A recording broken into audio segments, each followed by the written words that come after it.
Cheminez chaque semaine à la rencontre de la Bible et de son histoire, à la rencontre du Dieu de la Bible dans notre histoire. Écoutez les mots du livre, feuilletez les pages du livre et nous émerveillez de ce qu'elles disent.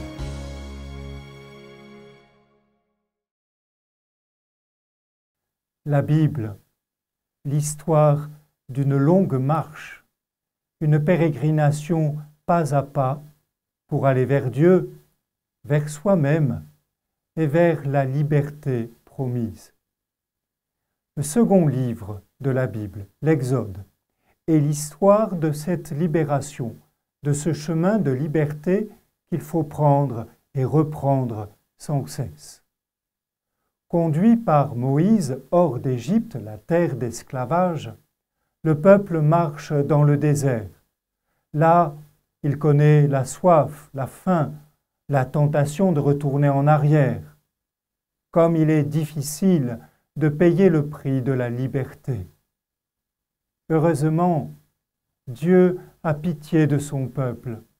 Une nourriture inconnue, la manne, probablement de la graine de coriandre portée par le vent, et une source merveilleuse jaillissant d'un rocher permettent de survivre. Dieu est bien avec les siens, et on chantera d'âge en âge ses merveilles en faveur de ceux qu'il libère. On parvient enfin au Sinaï. C'est là qu'a lieu l'événement crucial de l'histoire du peuple élu par Dieu, l'Alliance. Tandis que les Hébreux restent au pied de la montagne, Moïse monte à son sommet.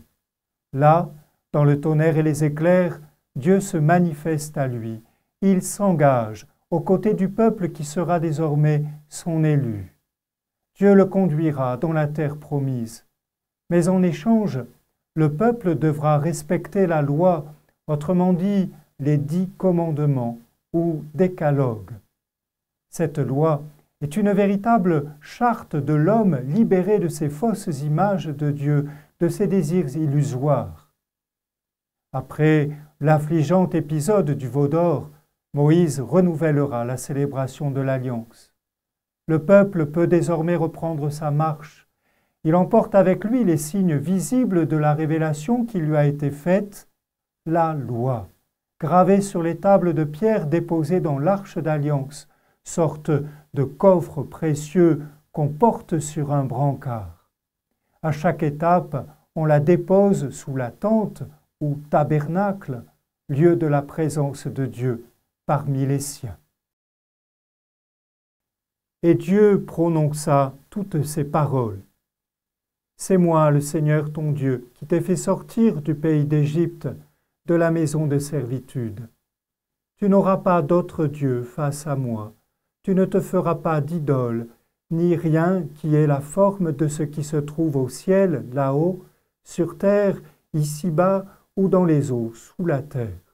Tu ne te prosterneras pas devant ces dieux, et tu ne les serviras pas, car c'est moi, le Seigneur. Au livre de l'Exode, chapitre 20.